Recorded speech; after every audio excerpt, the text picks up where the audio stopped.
What's up guys, CJ here and welcome back to another all new episode of Origins, a series where we here at the Hybrid Network take a look at your favorite characters and break down their history on screen and behind the scenes. This week, in honor of the great season of Game of Thrones that just wrapped up a few weeks back, we'll be diving into the backstory of the King in the North, Jon Snow.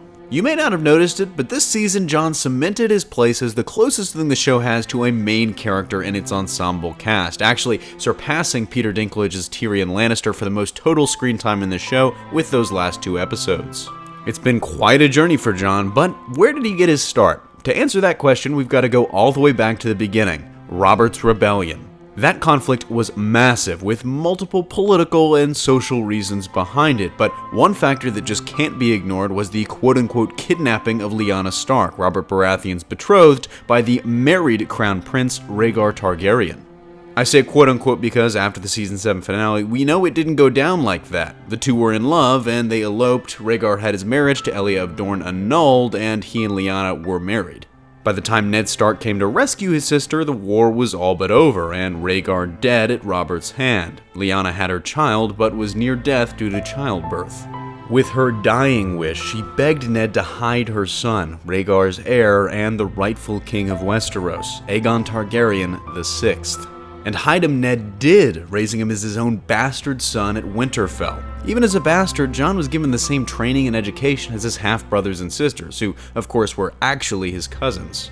But still, Jon felt like an outsider, so he made a bold decision. He would join the Night's Watch, the sworn brotherhood of Watchers on the Wall, defending the Seven Kingdoms from the wildling threat, a place where he could make a name for himself and where he could shed his bastard moniker. Because of his training, Jon rose through the ranks quickly, chosen as the personal steward to the Lord Commander Jeor Mormont, and eventually succeeding him, becoming the 998th Lord Commander of the Night's Watch. His tenure was a rocky one though, facing challenges from within his own ranks largely, culminating in a mutiny which cost Jon his life, stabbed to death by a group of his own men and left to bleed out in the snow. That death was not the end for Jon Snow though, as the Lord of Light was not done with him yet. He was resurrected by the Red Priestess Melisandre, returned to life from the void. Freed from his till-death vows to the Night's Watch, he left the Order, traveling south to team up with his sister Sansa to retake their family's castle Winterfell from the Boltons. Succeeding in that attempt, he was named King in the North by his father's bannermen and turned his attention to the larger enemy to the north with the White Walkers on the move and headed south. In this war, he's gained a powerful ally, pledging himself and his armies to Daenerys Targaryen, who's of course technically his aunt, but whose dragons will help him fight the Night's King in exchange for the North's support in her war for the Iron Throne.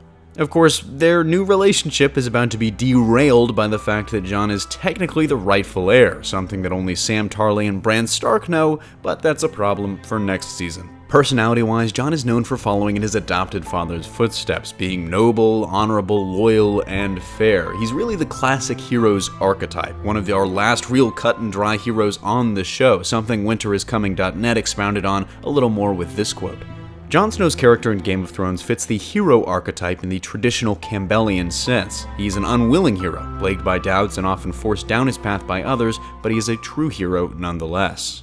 As far as abilities go, Jon Snow isn't supernatural in any way, but he has returned from the dead, albeit with some help from Melisandre. She'd have to be involved in him coming back any other times, but if the Lord of Light commands it and sees him worthy, you can't count Jon down and out.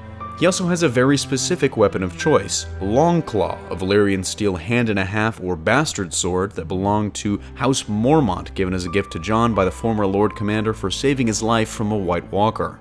Going behind the scenes, Jon is played on the show by London-born actor Kit Harington, who was cast in 2011, beating out fellow Game of Thrones actors Ewan Ryan, who plays Ramsay, Alfie Allen, who plays Theon, and Joe Dempsey, who plays Gendry.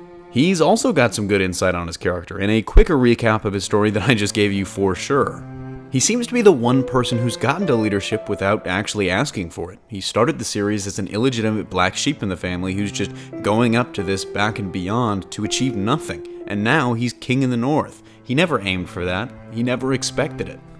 And with Kit summing it up so nicely there, that's going to do it for the second episode of Origins. We hope you enjoyed our rundown on the history and backstory of Jon Snow, getting you all prepped for Season 8 in 2 long years.